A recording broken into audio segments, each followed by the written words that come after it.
अस्सलाम वालेकुम, आप देख रहे हैं डॉन न्यूज़ में मेज़बान अब्दुल गफ्फार पुराब रिप्ले के एक और एपिसोड के साथ। पाकिस्तान सुपर लीग 27 जनवरी से शुरू हो रही है, इस पर तो बात करेंगे, लेकिन पाकिस्तान के लिए एक बड़े फ़ख्र की बात कि पाकिस्तान के कप्तान बाबर आजम को T20 के बाद one day team of the year के लिए भी कप्तान नामजद किया गया। और फिर test team of the year जो कि ICC अवार्ड के सिलसिले में 3 मेजर टीमें अनाउंस हुई हैं, तीनों फॉर्मेट की। उसमें ना सिर्फ बाबर आजम आप देख सकते हैं कि कप्तानी कर रहे हैं लिमिटेड ओवर्स क्रिकेट में, बल्कि इसके साथ साथ शाहीन शाफरीदी मौजूद हैं, फवाद आलम का नाम भी आया, वही फवाद आलम जिनको शायद 9-10 साल तक जगह नहीं मिली पाकिस्तान की टीम में। लेकिन अब आप देखिए कि केन विलियमसन और बड़े बड़े खिलाड़ियों के साथ वो test team of the year के अंदर नॉमिनेशंस के अंदर मौजूद हैं, उनका नाम मौजूद है। और ICC जल्द इंडिविजुअल अवार्ड्स के हवाले से भी ऐलानात करेगा। लेकिन पाकिस्तान क्रिकेट के लिए बड़े फ़ख्र की बात कि पाकिस्तान के खिलाड़ी तीनों फॉर्मेट की जो ICC टेस्ट टीम, वनडे और T20 team of the year है उसके अंदर शामिल हैं। इस हवाले से पुरान में स्पेशली बात करेंगे। पाकिस्तान सुपर लीग की भी कुछ अपडेट्स हैं, और फिर जैसा हमने आपसे वादा किया कि रोज़ किसी फ्रेंचाइज के टॉप ऑफिशियल या कोचेस के साथ मौजूद होंगे, तो मुल्तान सुल्तान के कोच मुश्ताक अहमद आज हमें ज्वाइन करेंगे 5:30 बजे, उनसे ही बात करेंगे। और अगर हम बात करें अब ICC अवार्ड्स की, और उसमें हम डिटेल बात करेंगे, आपके सामने टीमें भी दिखाते हैं। ICC ने T20 के बाद वनडे और test team of the year का ऐलान किया है। बाबर आजम वनडे के कप्तान मुकर्रर किए गए हैं, और ये बड़े फ़ख्र की बात है कि पाकिस्तान के कप्तान को दोनों जो लिमिटेड ओवर्स के मेन फॉर्मेट हैं, ये आपके सामने मौजूद है जनाब। जोस बटलर, मोहम्मद रिजवान के बाद बाबर आजम है, मरकरम है, मिचेल मार्श है, डेविड मिलर है, तबरेज़ शम्सी। इसी तरह आपके सामने men's team of the year भी है, जैसे बाबर आजम अगेन कप्तान है, उनके साथ फ़ख्र जमान भी मौजूद हैं, और फिर नीचे शाहीन शाह आफरीदी मौजूद हैं। तो बहुत ही पाकिस्तान के लिए फ़ख्र के लम्हात। जनाब फवाद आलम मौजूद हैं test team of the year में, हमारे नुमाइंदे इमरान सिद्दीक हमारे साथ स्टूडियो से मौजूद है। इमरान, बहुत बहुत शुक्रिया ज्वाइन करने के लिए। I think dream come true for Pakistan. हम यही बात करते थे कि पाकिस्तान के कुछ स्टार प्रोड्यूस हों, और ये जो नॉमिनेशन तमाम टीमों के अंदर पाकिस्तान की बनी है, आई थिंक ये एक बात की इंडिकेशन है कि Pakistan cricket on the right way, on the right path. और हम जो स्टारडम की बात करते हैं, इस चीज़ों से वो स्टारडम बनता है। बिल्कुल गफ़ार, इस पे तो आते हैं। आज जब फवाद आलम का test team of the year में नाम आया, तो मुझे वो बिल्कुल वो लम्हा याद आया जब नेशनल स्टेडियम में हम कायद-ए-आज़म ट्रॉफी के मैचेस कवर कर रहे होते थे। वो सेंचुरियों पे सेंचुरियाँ जो हैं वो बना रहे होते थे, और हम खुद भी ये डिस्कस कर रहे होते थे कि अब कोई भी जो सिलेक्टर थे उस वक्त के जो कप्तान थे, जो भी मैनेजमेंट थी, वो सारी के फवाद आलम को शामिल करें। लेकिन उसके बावजूद उन्होंने अपनी जो है वो परफॉर्मेंस जारी रखी, बिलीव था उनको अपने ऊपर, और आज देखें वो कहाँ से कहाँ पहुँच गए। तो ये दूसरे खिलाड़ियों के लिए भी एक बहुत अच्छा पैगाम है, जो टीम से ड्रॉप होने के बाद मीडिया का भी सहारा लेते हैं और मुख्तलिफ़ किस्म के बयान देते हैं। बिल्कुल, और देखें वो खामोश रहे, अपने बल्ले से सिर्फ उन्होंने जवाब दिया, और आज दुनिया उनको मान रही है। और जिस तरह आपने बात की बाबर आजम की, बिल्कुल देखें एक ड्रीम ईयर था जो 2021 गुजरा है हमारे लिए। बाबर आजम, शाहीन और मोहम्मद रिजवान, ये 3 स्टार तो हमें तकरीबन तमाम ही टीमों में नज़र आ रहे हैं। जबकि वुमेंस में भी अब देखें, अब पाकिस्तान की नुमाइंदगी फातिमा सना जो कि कराची की फास्ट बॉलर है, तो एक अच्छा एक हमें ब्राइट फ्यूचर जो है वो नज़र आ रहा है, अच्छा एक टैलेंट हमें सामने नज़र आ रहा है। और आइंदा आने वाली जो टीमें होंगी, उम्मीद करते हैं कि उसमें भी पाकिस्तान के खिलाड़ियों का नाम हो। अगर हम बात करें specially T20 team of the year में, जिसमें कोई भारतीय खिलाड़ी शामिल नहीं है, PSL और IPL कंपैरिजन की बहुत बात होती है। पैसे की बुनियाद पर बहुत बड़ी लीग है, सपोर्ट भी पूरी मौजूद है, बट परफॉर्मेंस अगर आपकी टीम की अच्छी हो तो फिर इंडिकेशन ये मिलती है कि फिर लीग्स जो है ना वो सिर्फ पैसे पे नहीं बनती, परफॉर्मेंस पे बनती है। और पाकिस्तान के 3 खिलाड़ियों की शमूलियत है T20 team of the year में।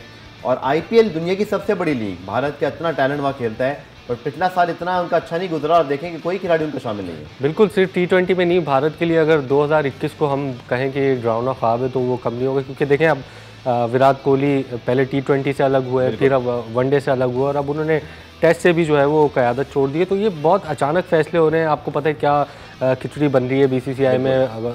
सौरव गंगुली जो कि सदर हैं, और विराट कोहली, दोनों का आपस में क्लैश भी है कुछ जो भारतीय मीडिया की रिपोर्ट्स के मुताबिक। तो 2021 तो भारतीय टीम और भारतीय बोर्ड यही चाहेगा कि हम इस साल को भूल जाएं, और अब बहुत जल्दी उन्हें कमबैक करना पड़ेगा। मसला ये है कि 2022 में दोबारा जो है वो अब T20 वर्ल्ड कप आ रहा है। अब उन्होंने रोहित शर्मा को T20 की क़यादत दी, अब उन्होंने वनडे, टेस्ट, ये तमाम कप्तान जो है वो ढूंढे, और इतना आसान नहीं है, क्योंकि वो जब कप्तान सेलेक्ट करते हैं तो वो थोड़ा लॉन्ग टर्म के लिए होता है। अब रोहित शर्मा के लिए ये प्रॉब्लम आ रही है कि उनका अभी देखें ना, इंजरी की वजह से वो दौरे साउथ अफ्रीका में भी शामिल नहीं है। तो थोड़ा सा वो ऋषभ पंत का नाम लिया जा रहा है कि उनको शायद लॉन्ग टर्म के फॉर्मेट के लिए कप्तान बनाया जाए। तो अब देखते हैं कि विराट कोहली जो कि बैड फॉर्म में तो नहीं है, लेकिन उनकी जो क्लास है वो उसको मीट नहीं कर पा रहे हैं। क्या 2022 में वो भारतीय टीम के लिए का, अब देखें एक खिलाड़ी की परफॉर्मेंस से कितनी उनकी टीम जो है वो नीचे लगी हुई है। अगर वही विराट कोहली जब परफॉर्म कर रहे थे रोहित शर्मा के साथ मिलकर, तो भारतीय टीम टॉप रैंकिंग में हमें नजर आ रही थी। 2022 का आगाज भी अच्छा नहीं हुआ, साउथ अफ्रीका के खिलाफ पहला मैच भी कल हार गई, लेकिन बहरहाल अभी पूरा 2022 पड़ा है। और इमरान ने जिक्र किया वर्ल्ड T20 का, तो कल उसका शेड्यूल भी ICC अनाउंस करने वाला है। बड़ी अनाउंसमेंट कल भी सामने आएगी। अब बात करते हैं आपके favourite topic, Pakistan super league की 27 जनवरी से आगाज। कल आपको पता है कि पाकिस्तान क्रिकेट बोर्ड ने ऐलान कर दिया था NCOC की मुशावरत के बाद कि कराची में ही 27 जनवरी से इन मैचेस का जो है आगाज़ होगा। 25% क्राउड होगा। मैं खुद अभी नेशनल कराची से आ रहा हूँ, वहाँ क्राउड फील्ड पर काफ़ी काम हो रहा है। फिर रास्ते में मुझे वो होटल भी दिखाई दिया जहाँ पर इस वक्त तमाम टीमें ठहर रही हैं। कराची के एक 5 स्टार होटल को मुकम्मल तौर पर जो है वो PSL के लिए मुख्तस किया गया है। लेकिन साथ साथ जैसा कि कराची में आपको पता है कि इस वक्त ओमिक्रॉन और कोरोना के केसेस काफ़ी बड़ी तादाद में जो है वो अभी भी सामने आ रहे हैं। नेशनल कराची के हवाले से जो उनके मुलाजमीन की टेस्टिंग हुई, इमरान सिद्दीक आपने कुछ देर पहले रिपोर्ट किया था, क्या टेस्टिंग रेशो रहा? और इतना तो हम शायद कह सकते हैं कि इसके साथ ही गुजारा करना पड़ेगा। लीग को अल्लाह का शुक्र है कोई खतरा नहीं है। इसकी मैनेजमेंट अब की जा रही है कि किस तरह इसका काउंटर प्लान बनाना है। बिल्कुल 2 से 3 डिपार्टमेंट हैं नेशनल स्टेडियम के जिनके कोरोना टेस्ट मस्बत आए और बताया जा रहा है तकरीबन 9 अफराद हैं, जिसमें हाई परफॉर्मेंस सेंटर के भी कुछ लोग हैं, कुछ सिक्योरिटी के लोग हैं, कुछ NSK का ग्राउंड स्टाफ है वो है। जिस तरह लाहौर में कितने लोगों की टेस्टिंग हुई है इमरान? तकरीबन 60 से 70 लोगों की टेस्टिंग हुई थी, उसमें से 9 अफराद वही तकरीबन हाई रेशो यहाँ भी मौजूद है जो शहर के अंदर मौजूद है। बिल्कुल। और जिस तरह लाहौर में हुआ था, लेकिन जब हमारी PCB से ऑफ द रिकॉर्ड बात हुई तो उन्होंने कहा ऐसा कोई प्रॉब्लम इस लीग के हवाले से नहीं होगी, क्योंकि जितने भी लोगों का कोरोना टेस्ट मस्बत आया है इनकी रिप्लेसमेंट जो है वो मौजूद है और अब इनको आइसोलेशन में भेज दिया गया है। जैसे ही आइसोलेशन कंप्लीट होगी उसके बाद दोबारा टेस्ट करा के नेगेटिव आके ये PSL को ज्वाइन कर सकते हैं। अब आज है जनाब 20 जनवरी और आज ही से तमाम टीमों ने कराची में जो है वो PCB के बायोसिक्योर में फिर जो है वो एंटर होना है। क्या खबरें हैं टीमों के खिलाड़ियों की आमद के हवाले से? पाकिस्तानी खिलाड़ी हों, गैर मुल्की, कोई पहुंच चुके होंगे, कुछ पहुंचने वाले होंगे, ऐसे ही है? बिल्कुल। देखें होटल की अगर हम बात करें तो सुबह जो है वो पूरा स्प्रे और करंटीना के जो भी मसाइल थे वो बहुत अच्छी तरीके से किए गए, क्योंकि आपको ही पता है कि पूरा होटल ही बुक किया गया है। और कराची किंग्स और 1-2 टीमों के और खिलाड़ियों ने अभी तक तो रिपोर्ट कर दिया है। रात तक जो है वो, क्योंकि आज ही रिपोर्ट करना है तमाम मकामी खिलाड़ियों ने, तो रात तक तमाम खिलाड़ी जो है वो रिपोर्ट कर देंगे और फिर बायोसिक्योर बबल का सिलसिला शुरू हो जाएगा। होटल का जो स्टाफ है उनकी भी कोरोना टेस्टिंग हुई है और जो नेगेटिव हैं वो बायोसिक्योर बबल में शामिल हो चुके हैं। लेकिन एक पॉइंट गफ़ार, यहाँ आपने होटल तो बुक करा लिया, लेकिन एक जो चीज़ मैंने नोट की थी पाकिस्तान सुपर लीग में कि जब टीमें ट्रैवल करती हैं नेशनल स्टेडियम में और जब VIP गेस्ट और वुज़रा हमारे और जो मेन बिल्डिंग की बात कर रहे हैं ना? बिल्कुल मेन बिल्डिंग की बात कर रहा हूँ, तो वहाँ से भी फैंस गुजर रहे होते हैं और टीमें भी वहीं से गुजर रही होती हैं। तो मुझे ऐसा लगता है कि क्या या आप टीमों का रूट अलग कर दें या फिर उन फैंस को वहाँ से नहीं जाने दें, क्योंकि देखिए 2 मरतबा आप लोग रिस्क ले चुके हैं हम लोग और 2 मरतबा ये मुलतवी भी हो चुकी है, तो वहीं से फैंस जा रहे हैं, ज़ाहिर है गेट पर हाथ भी लगते हैं, वहीं से चेकिंग भी हो रही है फैंस की। तो ये अगर थोड़ा सा उसको डिफरेंट कर दें, खिलाड़ियों का रूट या तो अलग कर दें या फिर उन फैंस को किसी और रास्ते से अगर हम वहाँ तक ले जाएं, तो बिल्कुल एक मैं समझता हूँ जिसमें मीडिया भी शामिल है, मैं समझता हूँ कि बिल्कुल ये कि सिक्योर मामला हो जाएगा। होटल की हद तक तो आपने सिक्योर कर लिया है, स्टेडियम में अगर दोनों रूट्स डिफरेंट हो जाएं तो फिर ये बिल्कुल सिक्योर हो जाएगा। आप गैर मुल्की खिलाड़ियों की आमद कब शुरू हुई? क्योंकि चाहे हमारे TV वाले शायकीन हो या जो बाद में यूट्यूब पर देखते हैं उनके सवाल बहुत आते हैं, भाई टीमें कब पहुँच रही हैं, गैर मुल्की खिलाड़ी कब पहुँच रहे हैं? तो क्या अपडेट्स है आपके पास? पाकिस्तानी खिलाड़ी तो ऑब्वियसली आज तकरीबन पहुंच जाएंगे, सिवाय वो खिलाड़ी जो ओमान गए हुए हैं जो 22 तारीख को आएंगे। गैर मुल्की खिलाड़ी इमरान कब आ रहे हैं? बिल्कुल 21 से 22 मीडिया मैनेजर से जब हमने पूछा, आज तो मकामी खिलाड़ियों ने तमाम ने रिपोर्ट करना है निजी होटल में और 21 से 22 को फिर गैर मुल्कियों की आमद का सिलसिला भी शुरू होगा और फिर उनकी भी कोविड टेस्टिंग होगी और 3 रोज़ आइसोलेशन में रहने के बाद कहा जा रहा है कि 24 से जो है वो नेशनल स्टेडियम कराची में टीमें अपनी तैयारियों का आगाज़ करेंगी। कल से प्रेस कॉन्फ्रेंसेज भी शेड्यूल हैं, लाहौर कलंदर, पेशावर ज़ल्मी और तमाम जो कप्तान हैं प्रेस कॉन्फ्रेंस भी करेंगे और PSL की जो ट्रॉफ़ी का टूर है वो भी किया जा रहा है और एक ब्रॉडकास्टर जो हैं डिजिटल ब्रॉडकास्टर उनके ऑफिस में कल PSL की ट्रॉफ़ी भी जाएगी और शायकीन के लिए जो फ़ैन जोन का मामला उठा था PSL से पहले वो अब थोड़ा सा हमें दबता हुआ नज़र आ रहा है क्योंकि रेशो बहुत ज़्यादा हो गया है कोरोना का, तो लगता ही नहीं है कि इसको जो है वो अवॉइड किया जाए। बिल्कुल, फैन जोन की बात तो बहुत की, लेकिन अनफॉर्चुनेटली कोविड की वजह से अब पूरी दुनिया में ही मामला हैं। इमरान आपका बहुत बहुत शुक्रिया ज्वाइन करने के लिए। ब्रेक के बाद हमें ज्वाइन करेंगे मुल्तान सुल्तान, दिफाई चैंपियन इस वक्त हैं, अपने जो टाइटल है उसका दिफा करेंगे इस PSL के अंदर। उनके कोच मुश्ताक अहमद हमें ज्वाइन करेंगे और हम बात कर रहे हैं अब मुल्तान सुल्तान के हवाले से। दिफाई चैंपियन है, बड़ी तगड़ी टीम है और बहुत अच्छा कोचिंग स्टाफ है। एंडी फ्लावर तो हैं लेकिन उनके साथ जो मुश्ताक अहमद मौजूद हैं, बैकबोन है इस टीम की, इनकी बड़ी ज़बरदस्त इनपुट रहती हैं। बहुत वसी तजर्बा है कोचिंग का, और लास्ट टाइम भी बड़े कलीदी किरदार अदा किया मुश्ताक भाई ने भी मुल्तान सुल्तान की जीत के अंदर। इस वक्त हमें कराची से ज्वाइन कर रहे हैं पीसीबी के बायो सिक्योर में, जो कि पीएसएल के लिए बनाया गया है, वहाँ इंटरव्यू हो चुके हैं। मुश्ताक भाई, आपको कराची में भी खुशामदेद, पीएसएल में भी खुशामदेद, हमारे शहर आप पहुँच गए हैं। ये बताएं कि सर कैसी तैयारियाँ हैं, और ये कहते हैं ना, it's that time of the year, PSL is coming up. बिस्मिल्लाहिर्रहमानिर्रहीम। बहुत एक्साइटिंग टाइम है, बहुत खुश हूँ मैं, अल्लाह का शुक्र है कि एक दफ़ा फिर पीएसएल शुरू हुआ है, जो हमारा ब्रांड है, पूरी दुनिया में देखा जाता है। और मैं बड़ा खुशकिस्मत हूँ अल्लाह के फजल व करम से कि मैं मुल्तान सुल्तान को एक दफ़ा फिर ज्वाइन कर रहा हूँ, और होटल में शिफ्ट हो गए हैं, मूव इन हो गए हैं। थोड़ी सी मुश्किलात हैं, बबल में रहने का थोड़ा सा टफ टाइम होता है, मगर अगर दूसरी तरफ देखे जाए तो अल्लाह की नेमतें बहुत हैं। हम बहुत खुशकिस्मत हैं कि जिस चीज़ का हमें शौक़ है उसके ऊपर हमें अल्लाह रिज़्क भी देते हैं, और उस पर हमें एक्सप्रेस करने का मौका भी देते हैं अपने टैलेंट को। बस सर, आपसे जब भी बात करते हैं तो क्रिकेट के हवाले से तो सीखते हैं, बट ये जो आप हमेशा अच्छी बातें करते हैं ना, ये दिल को बड़ी अच्छी लगती है, और हमें भी बड़ा सुकून मिलता है इन बातों से। और मुश्ताक भाई, अगर हम बात करें, बायो सिक्योर इस दफ़ा पूरा होटल बुक है। मैं भी इसी होटल के सामने से गुजरता हुआ आ रहा हूँ, मैं देख रहा था वहाँ पे जो अरेंजमेंट्स हैं, इससे थोड़ी आसानी हो जाएगी मुश्ताक भाई कि कम से कम आपको ये एहसास तो है कि पूरा होटल बायो सिक्योर है, तो वो खौफ, थोड़ा खतरा भी कम हुआ खिलाड़ियों के लिए भी, और एक इनफरादी तौर पे, और दूसरा थोड़ा सा रूमिंग स्पेस कह लीजिए, या थोड़ा सा एक समझते हैं बेहतर इंतजाम है इस बार पहले से ज़्यादा भी। आई थिंक इस दफ़ा मुझे ज़्यादा प्रोफेशनल और बहुत ज़्यादा अच्छा लग रहा है। उसकी वजह है कि हर ऐसे as a cricketer, as a coach, जब भी आप कोई मिस्टेक्स करते हो तो you know there is always a phrase कि you learn with your mistakes. तो आई थिंक वो सबसे इम्पोर्टेंट चीज़ है कि जो छोटी छोटी मिस्टेक्स पिछली दफ़ा हुई थी वो कोशिश कर रहे हैं पीसीबी के ना हो, और ये बड़ा क्रेडिट जाता है। ये बड़ा टफ टाइम है, यकीन करो गफ़ार, आप सोच नहीं सकते। ये लोग सुबह से लेकर शाम तक 24 घंटे कई दफ़ा काम कर रहे होते हैं अपने पीएसएल को पूरी दुनिया में इसकी मशहूरी कराने के लिए। इसके जो पीछे अनथक लोग मेहनत करते हैं ना Ghaffar, seriously speaking, some time हम अपने ही वो अनथैंकफुल हो जाते हैं कि जी हम आइसोलेशन में हैं, we can not meet anyone else, but those guys are working really hard to make this PSL successful. और ये जो आपकी बात है, it's kind of you know, आपको माइंड पीस ऑफ माइंड मिलता है कि जी आप ठीक है, इस दफ़ा सारी चीज़ें अच्छी स्मूथली जा रही हैं। इसके ऊपर आपका बैक ऑफ माइंड, जो आप जब प्रैक्टिस पे जाते हो, मैच पे जाते हो, तो आप थोड़ा सा कॉन्फिडेंस के साथ चले जाते हैं कि जी everything is fine now. Sir, Multan Sultan की तो क्या ही बात है, लास्ट टाइम के आप लोग चैंपियन, और टू बी ऑनेस्ट छुपे रुस्तम चैंपियन, क्योंकि जब कराची में मैचेस हो रहे थे तो लग नहीं रहा था कि मुल्तान ने वहाँ जाके जो है वो मैदान मार लेना है। लेकिन क्या कमाल की आप लोग की परफॉर्मेंसेस रही, नए नए स्टार भी मिले हमें, धानी जैसे, इमरान खान सीनियर। सर बताइएगा इस बार तैयारी कैसी है? आप रैंडी फ्लावर दुनिया के बेहतरीन कोचेस हैं, इंग्लैंड में भी साथ काम किया हुआ है, और मुझे लगता है कि वही आप लोग का पेयर, सक्सेसफुल पेयर यहाँ जब जुड़ा है तो मुल्तान सुल्तान को बहुत फ़ायदा हुआ है। जी, एक बहुत we are very lucky, but I think credit लड़कों को जाता है, सारा क्रेडिट ये लड़कों को इसलिए जाता है कि वो उन्होंने गिव अप नहीं किया, और रिजवान का इसमें बहुत बड़ा इंपॉर्टेंट रोल है। रिजवान ने जो लीडरशिप दिखाई थी, 5 मैचों में मेरे ख्याल 4 मैच हम कराची में हार गए हुए थे। जी। उसके बावजूद जब भी हमारी मीटिंग्स होती थी, सिलेक्शन की मीटिंग होती थी, वो बहुत ज़्यादा पॉजिटिव होता था कि नहीं हम जीत सकते हैं। और वो हर मीटिंग में ये लड़कों को कहता था कि we can win this tournament, not only one match, we can win this tournament.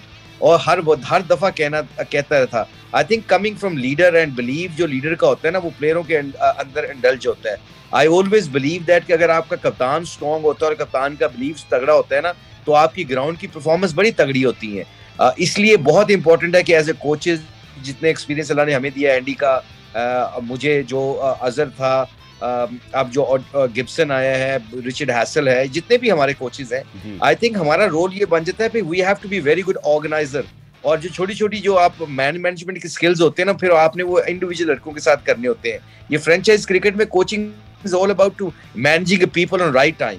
तो I think it's a very good balance था हमारा। और जो मैंने कहा ना, रिजवान को क्रेडिट जाता है, उसने एज ए लीडर बहुत अच्छा रोल अदा किया। इमरान खान सीनियर की आपने बात की, शाहनवाज धानी की बात की, यू नो हर बंदे ने अपना रोल सही टाइम पे जाके, हालांकि हम 5 बैट्समैनों से खेला करते थे, 6 बैट्समैनों से, और 5 जेन्युइन बॉलरों के साथ जब गए हैं, तो इट शोज कि जी आपके जब टीम का कॉम्बिनेशन ये होता है कि आप स्पेशलिस्ट जब खिलाते हैं ना किसी भी फॉर्मेट के अंदर, चाहे वो 2020 हो चाहे T10 हो, जब स्पेशलिस्ट आप खिलाते हैं तो उसके रिजल्ट आपको ज्यादा चांसेस है मिलने की।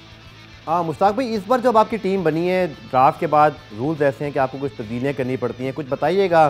जो पिछले साल की टीम थी, इस साल की जो आपकी टीम है, उसमें जो कॉम्बिनेशन है, कुछ जो प्लेयर नए आए हैं, कुछ जो न्यू एडिशन हुए हैं, tell us something about your new squad now.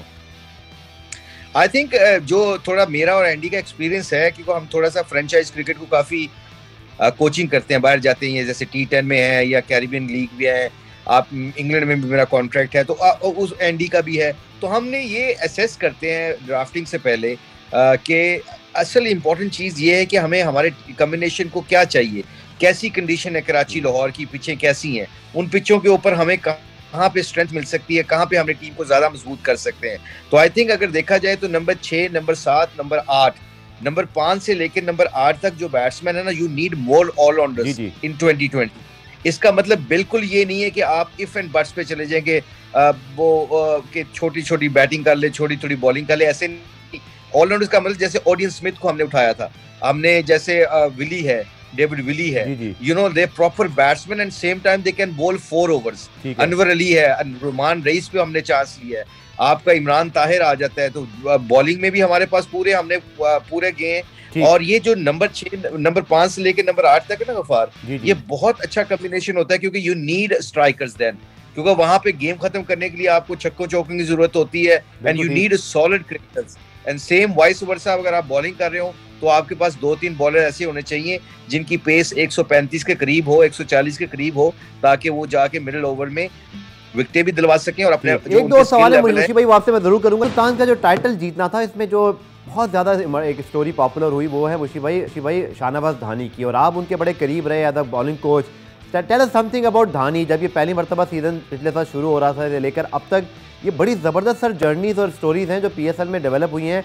आप लोग के दौर में फर्स्ट क्लास में बड़ी मेहनत करनी पड़ती थी, पर अब लड़कों को आप जैसे कोचेस जल्दी मिल जाते हैं और फिर उनकी मेहनत भी शामिल होती है। टेल अस समथिंग अबाउट धानी, उसका भी कितना रोल है, और ये जो स्टोरीज़ हैं ये कितने नए बच्चों को सर इंस्पायर्ड करेगी, स्पेशली सिंध के अंदर जहाँ से उनका ताल्लुक है।